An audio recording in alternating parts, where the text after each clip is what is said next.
You got some tea, dude. I see you dropping off fast. I don't know if it's the No, coffee. I keep smiling because a couple weeks ago now, I order a nice TV, an Amazon Fire TV. It's Saturday and I'm scurrying around and I go to hang this TV on the wall. The first thing that happens when you walk in my apartment living room is you see this wall.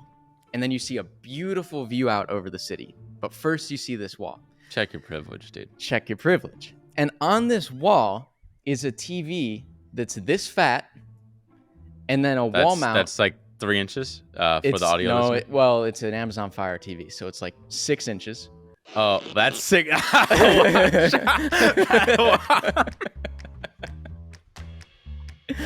Maybe I need to calibrate.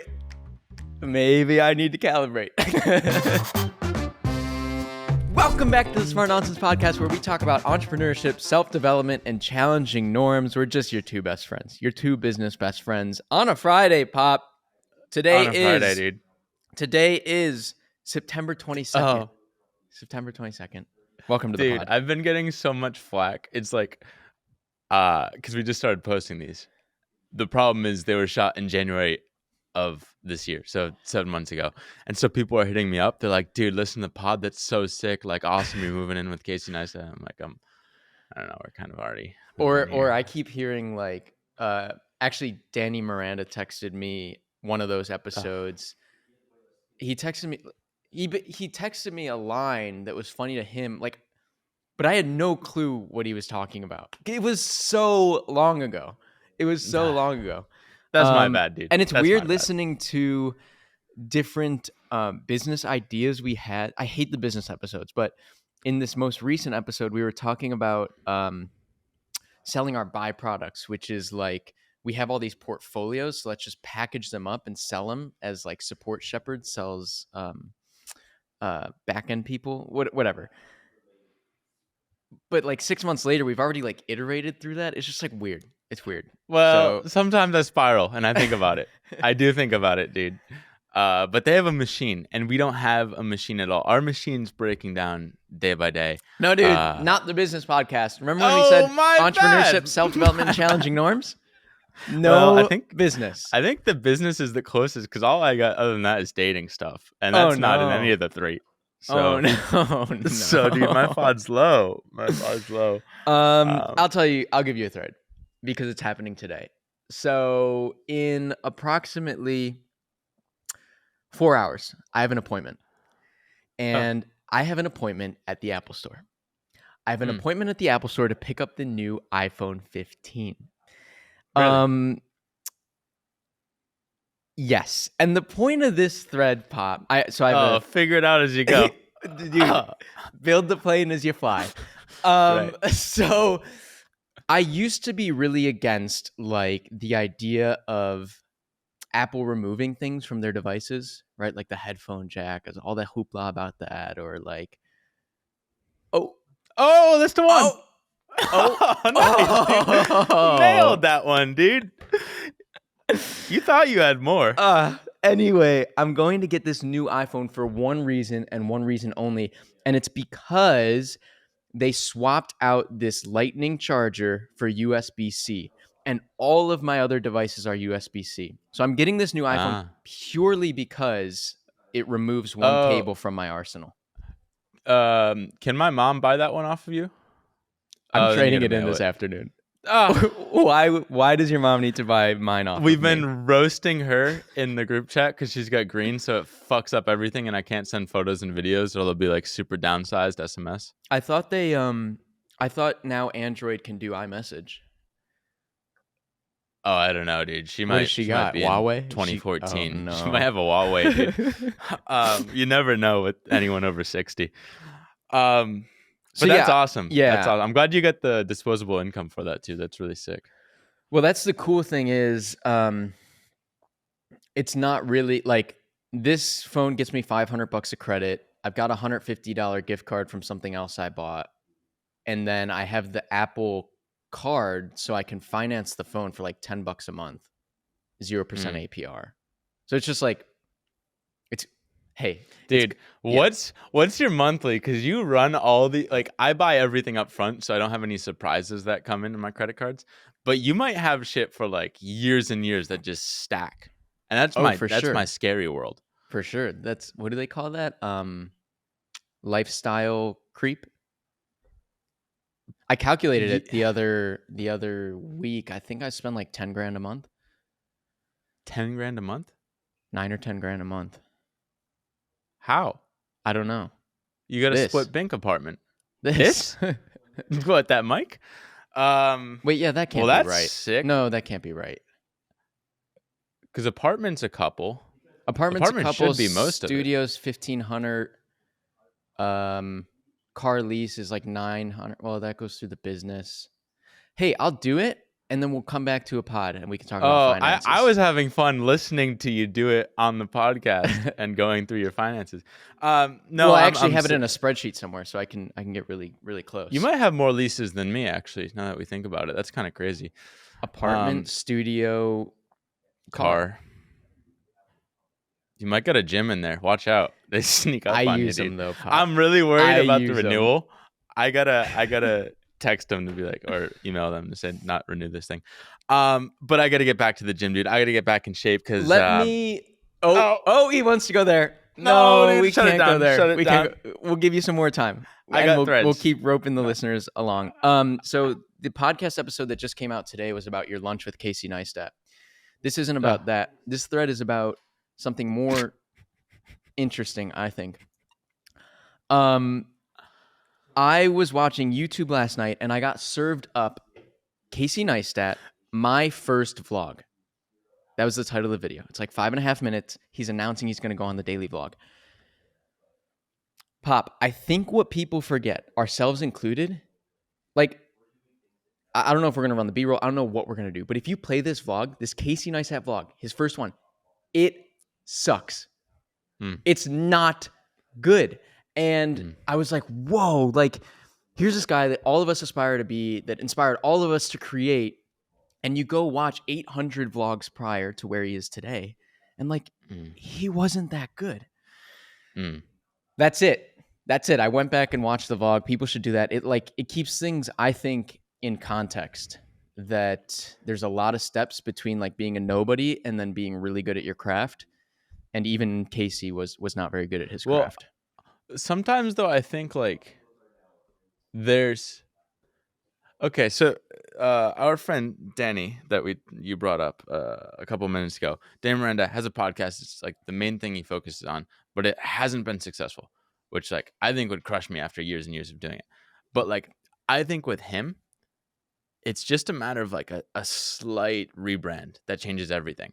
So like I think Casey's storytelling skills, like maybe they improved over time, but like I think they were foundationally there. It just took like a slight shift or like a very small change turns into everything. You know what I bet it was?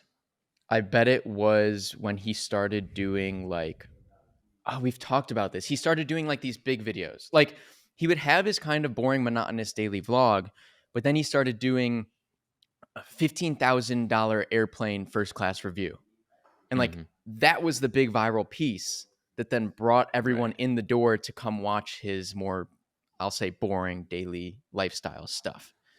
So it was like, it was that repackaging of expensive hotel review, expensive tech review, expensive whatever.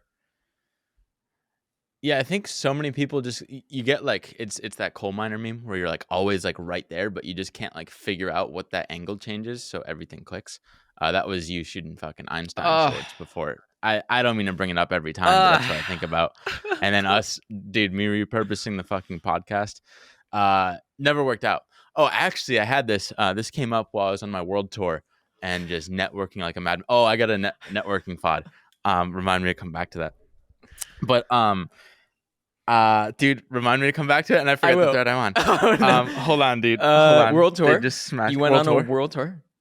And fuck, dude, I was saying words. You went on words.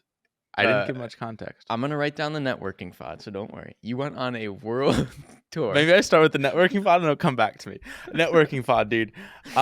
Here's the thing I noticed about networking. All right, dude. Shift directions. So okay, because I was on this world tour, meeting a lot of people, giving the same like spiel every single time. But pretty quickly, you learn like whether you actually want to talk to this person or not. It's like hey, I got like your overall story, but like I really want to talk to this other person in the room. So you're like trying to figure out your out. And so it's basically just like I would just fall back on the same 3 outs every time. Watch out for this list of 3. I'm an The out first guy. one, it's like bathroom. Bathroom's easy, dude. Everyone's gonna go to the bathroom. You're drinking. You just got to do it. Number 2, you hit them with, oh, let me go grab another drink or bite. It's like, okay, that's sick. Or 3, this one's used a little bit less often, and it depends on the time of year. But I got to get some fresh air. Oh, some fresh air. Some fresh air, dude. And then you go out and you just never see them again. And And this thread is guy with Asperger's learns social norms. well, that Because I never well, thought about that's those, but you're 100% right. They're so common. Like a conversation will be winding down, and it's like, winding down. All right, I'm gonna go grab another drink. I'll see you in a bit, and then it's over. yeah. Or I I gotta was run. it was just like it happened so frequently in so short a period of time, and I'm like repeating the same out because I'm like, how do I get out of this? I don't want to be in this. And I'm like, okay, drink, bathroom, outside air. And like I noticed other people using it to me, and it was just like interesting how that whole ecosystem works. Mm-hmm. Like you can't just say straight up like, hey, I'm gonna go talk to somebody else. Like that's a little bit weird because it's like personal, but you got the plausible deniability with the bathroom. So that was just interesting, dude. I'm learning how to network, and I don't want to, but I did No, that I sounds hung out miserable. today, dude. That sounds You gotta. miserable. It's not when you find the right person. It's just like it's annoying to get to that person because you kind of like gotta talk, like especially at an all-in summit where you don't know anything about anybody. It's like you gotta test the waters. Like this happened to me. Like It's some small VC was like talk. talking to me, and she's like, "Oh, you're a creator." Like I heard creators don't fundraise. I'm like, "Yeah, we're bootstrapped."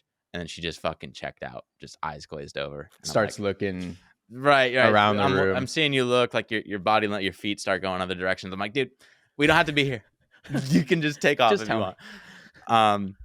Do I remember the original thread I wanted? No, I'm farther from it. I'm World farther tour. from it. Oh no. Well, you ought to have. What were Well, we? I think we're gonna keep dating along the line. We're gonna keep withholding Oh, that. yeah. We were talking about Casey because I just got his first vlog served up to me and it wasn't good. Uh, Here's another one. well, Oh, nope. oh. I thought I had something, but I didn't. Um, But like, look at our first smart nonsense emails. I think that's the sick thing about quick iterations with real feedback, which is why shorts are so sick. Like anyone that ever comes to me asking, I even gave this advice to someone yesterday, like thinking about content. sorry, dude. You laughing at me giving advice when I can't make videos? No, Is that what you're laughing? I started thinking about another thread. It was this story from like 2 weeks ago. My bad. Oh, that's fine, dude. That's fine. I'm glad you're having fun.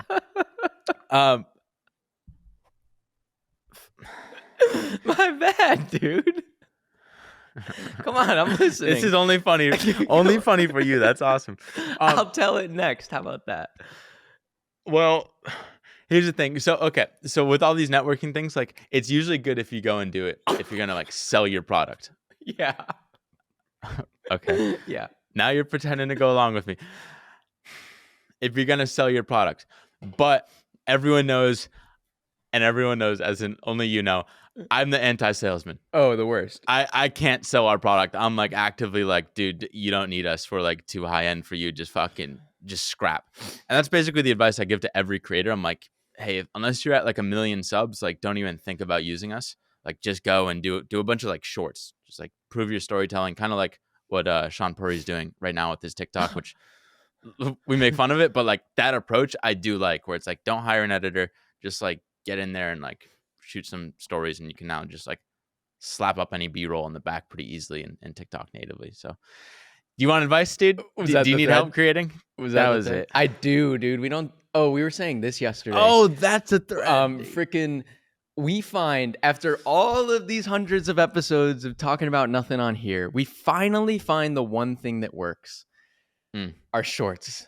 Turns out we're somehow best in the world at it, getting 100 million views a month. As soon as those things start to work, what do?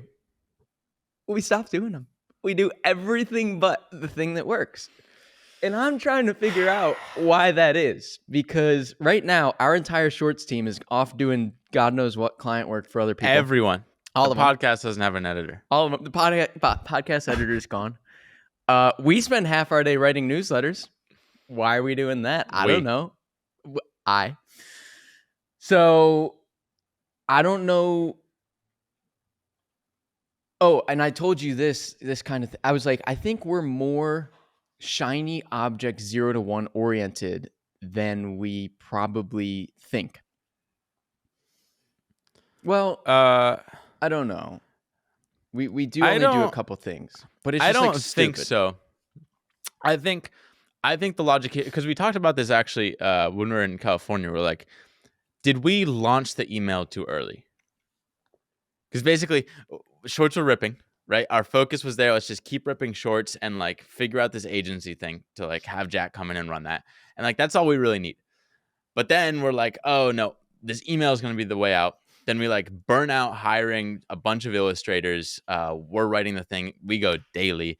It's like just fucking obliterated us. And now we're not doing shorts. We're barely doing the email. And the agency is just like fucking always a dick fuck. So it's like maybe we did that too early, but our fear the whole time was like, hey, we don't know how long this whole shorts thing will last. YouTube long form's too fucking hard to do. So let's just figure out the email. But it's a lot.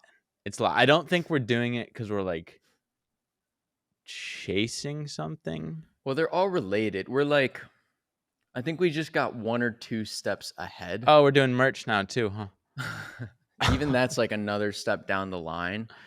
I think like the way to do it right, like the Elon approach is do the 0 to 1. And then you have to bring on really great people to run the beast. And you can go on and do the next thing. Right. We fuck up that step. We leave just a little bit too early. So it's like Clipped is it's a float. It's run better than you and I ever ran it. But we didn't like wait long enough to bring in the CEO or my brother type person before jumping to the next thing. So now it's in this weird kind of limbo where it's not growing because no one's really paying attention to it. It's fine. Actually like without sort of the oversight, it's basically like stuff starts slipping through the cracks. Then like that compounds because like people can kind of like get away with things. Right. But no, I agree completely where it's like we leave like I don't know how to quantify it, but like 10% to it, or like we should just wait like a month longer, or like go harder for one more month before. I think the problem is this is why I kind of like leaving a little bit and doing kind of like 2 things at once for a little while is because I think that transition period takes longer than we think it's going to take. As in, if it were up to us, if we're going to hire my brother as a CEO, we wanted to take him on like a month ago, day of. But it's like in reality, he needs some transition period. He's floating, he's shadowing, he's figuring things out. It's probably not going to be until January if and when he can actually do the thing. So we're also kind of like impatient in the short run, I think. But it's tough. What was that thread? Dude? What was that thread? Oh, we've just left shorts to die for no reason. Well, also one thing I wonder is like, I think we're so used to scrapping. Like right now we have like, so Henry's brother Jack is like kind of overseeing stuff during his nights, like after work.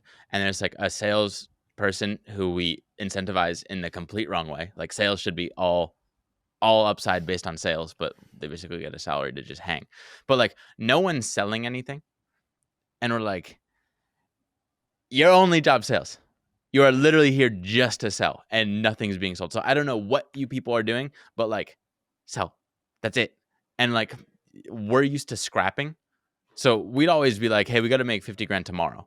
And then we just like, hey, figure out who to blitz, how to get money in the door, whether it's like just any reasonable way, how. But like, I think most people, especially when they're not founders, they're used to like coming in with a system already set up where they're like, hey, let me just put ad spend behind this ad. It's kind of like when people in Silicon Valley, they'd like code a company instead of like trying to do the scrappy version to just get $1 today. Like it's a lot safer to just hide behind my computer and like not try and like be a hard salesperson. But I think that's what we actually crushed, which most people never get experience doing. Yeah. And I'm starting to realize this whole idea of startups being founder led versus not. It was like, oh, the minute we started to step away from this thing, like things started to, what's the word? Atrophy? I think you Atrophy? missed this atrophy. This was, I'm pretty sure, the second day of All In Summit. It started with Toby Luke, the Shopify CEO, but I think a couple other people mentioned it. Basically, like they were shitting on non-founder led companies. It's like the best companies, like the Googles or the Facebooks, such Instagram, like Shopify, like all. Hey, let's do 3. All these companies, like you have the founder still in them, and they're just like absolutely crushing. Granted, I guess they're probably like, oh well, Google has other people. I don't know. They're just like they're saying the founder led companies are the best companies because they're the ones that really care. And you just see like it is tricky when you step out that they just don't care as much. Yeah. Principal agent. How about I think you have to, exactly. I think you have to find great people to run the day to day. But then to stay great, I think the founder still needs to come in from time to time and do kind of an audit or this is inject the urgency. what we were saying. Drink a couple coffees and fucking Elon them, which we don't want to do, but like it's hard not to sometimes. Easy. Remember what I was gonna say? Plenty of time. Oh, what I was gonna say. This one I remembered. So we're realizing like right now because we leave too early, maybe not leave too early, but like we haven't found a way out. Like we're basically just players versus coaches. And the best like what's our superpower? It's not like being the actual writer day to day. Like we don't have to be writing scripts or writing emails. Like it should be, hey, we've done that in the past. We know it makes a good story. Now we're gonna give feedback to somebody else to like make them even better than us. I do. They start at like the same level, but we have just different insights from testing our stuff, and we can coach them. But we're still at the player level, which is the most frustrating thing ever because we're like the 50-year-old dude that's like still supposed to be on the ice, and we're like, no, dude, get off. You're supposed to be like on the bench, like going to the X's and O's. The X's and O's, dude. Nice. So we got to get to the X's and O's. Animate that. No, dude. You got some tea, dude. I see you dropping off fast. I don't know if No, it's the coffee. I keep smiling because I've got this thread. So let me tell you a story, Pop. And this story is about I want to say, what do you call this? It's like when you get nice things, you become a slave to those things. Yeah. Is there a name for that? So a couple podcast episodes ago, I know I was talking about like why it's nice to have nice things, right? And I know this is really pretentious, but there's a new problem with having nice stuff, which is it means you have to constantly be getting nicer stuff for your nice stuff. Oh, Let me explain. A couple weeks ago now, I order a nice TV, an Amazon Fire TV, actually. I wanted to stay in the ecosystem. Fire TV. Fucking Fire TV. And it's Saturday, and I'm scurrying around, and I go to hang this TV on the wall. And when you walk into our apartment, well, hang on. So I go to hang this TV on the wall, and it's got this wall mount that I put on the wall. So now when I hang this thing up and I walk in the room, this is what I was going to say. The first thing that happens when you walk in my apartment living room is you see this wall. And then you see a beautiful view out over the city. But first you see this wall. Check your privilege, dude. Check your privilege. And on this wall is a TV that's this fat and then wall mount. That's like 3 inches for the audio. No, it's an Amazon Fire TV. So it's like 6 inches. Oh, that's sick.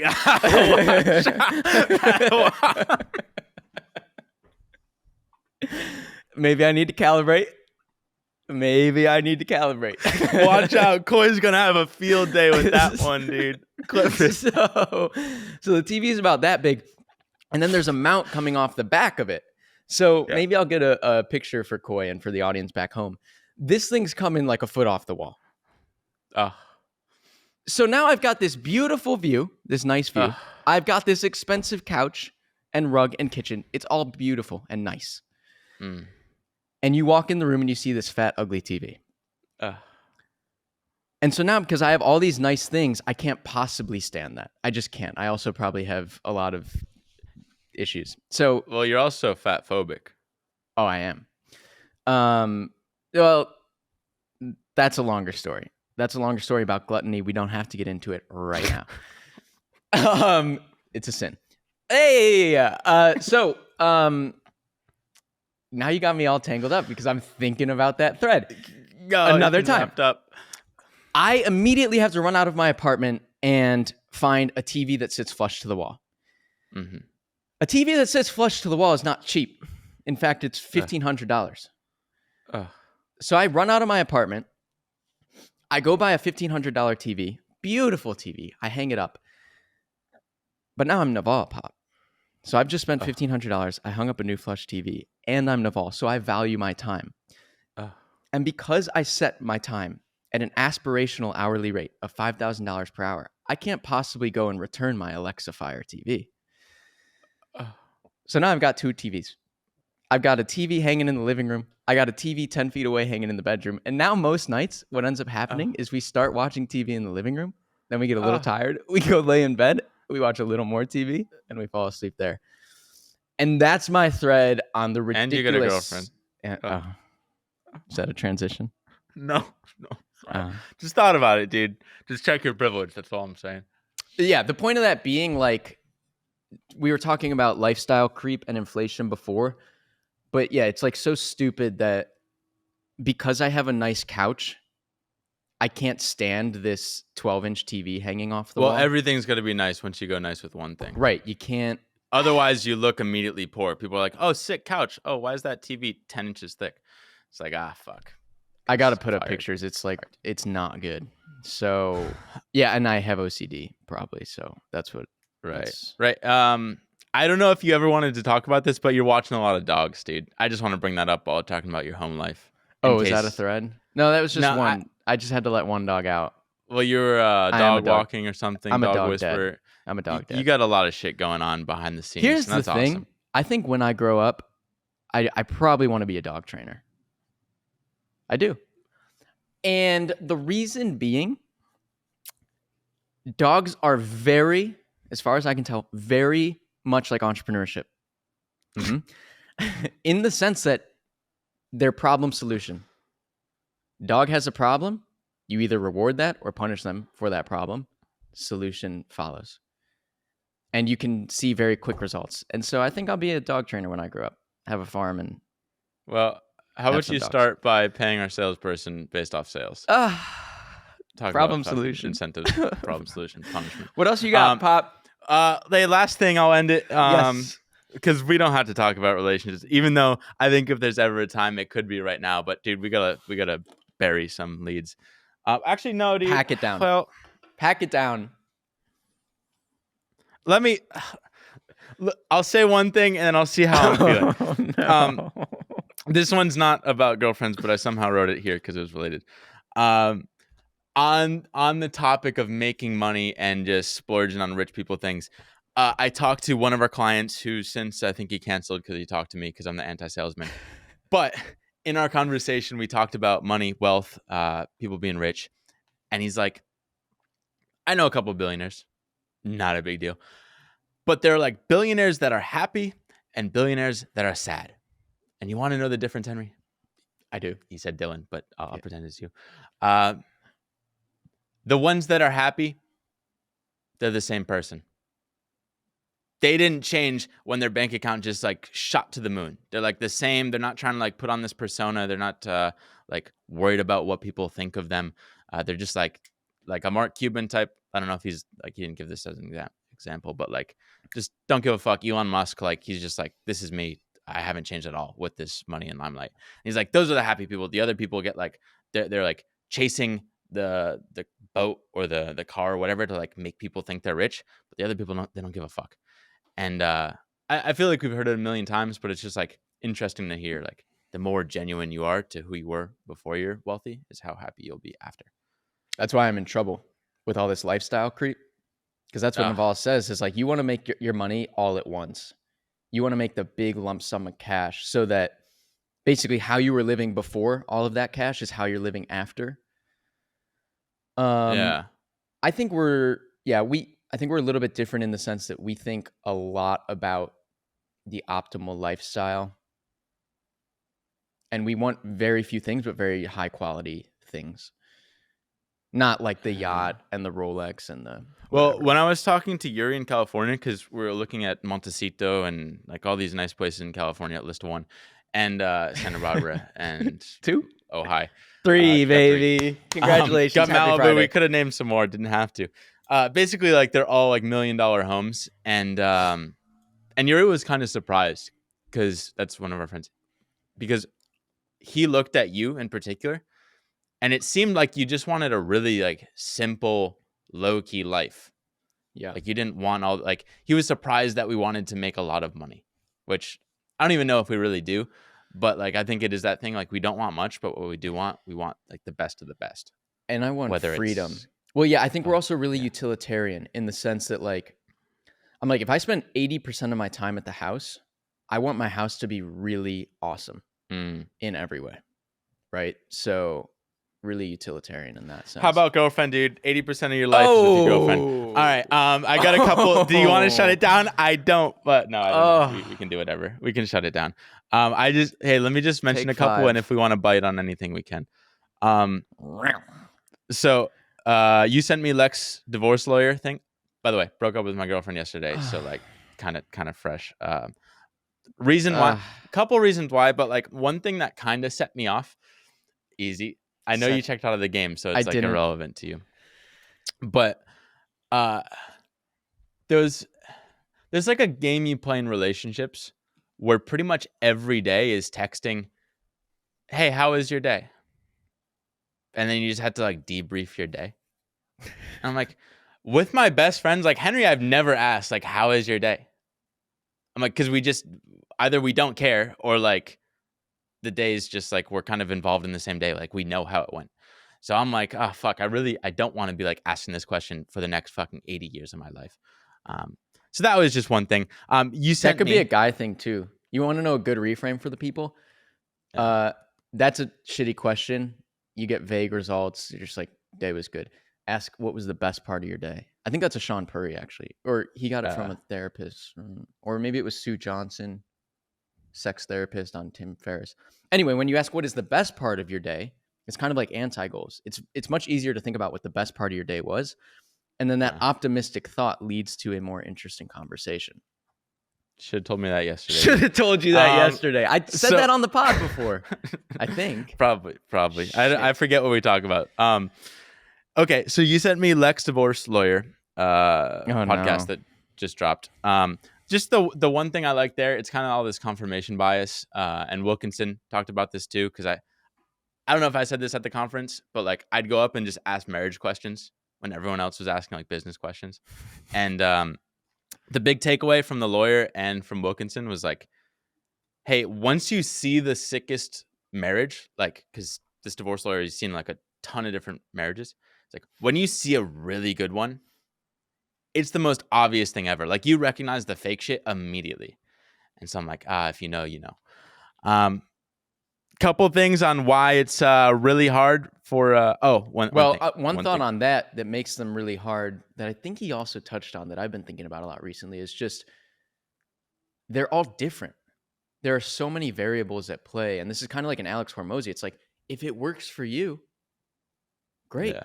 If sex once a month is all you both want, it doesn't matter what other people do, right? Like, so it's like I find myself often thinking about like friends' relationships or other married people I know and projecting on them. I'm just like, it's impossible from the outside looking in to tell. It's like, if it's working for them, great. Yeah.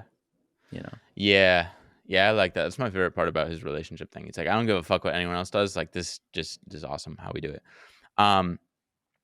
I'll skip a couple of these.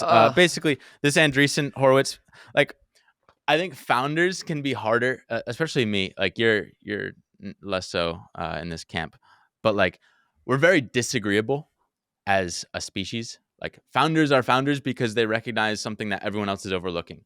And they're like, no, the normal way is good. And they're like, no, the normal way is fucked. Like we should do it this way. And that's just inherent in someone that creates their own business versus, yeah, this is kind of like what you're saying on relationships is like I like building the relationship I want from scratch. Like ignore what everyone else is doing. Like I don't want to do dinners. I don't care about dinners. All I want to do is like work together and play sports together and like just do that every day of my life. And it's like most people don't. Like I don't know a single relationship that's like that.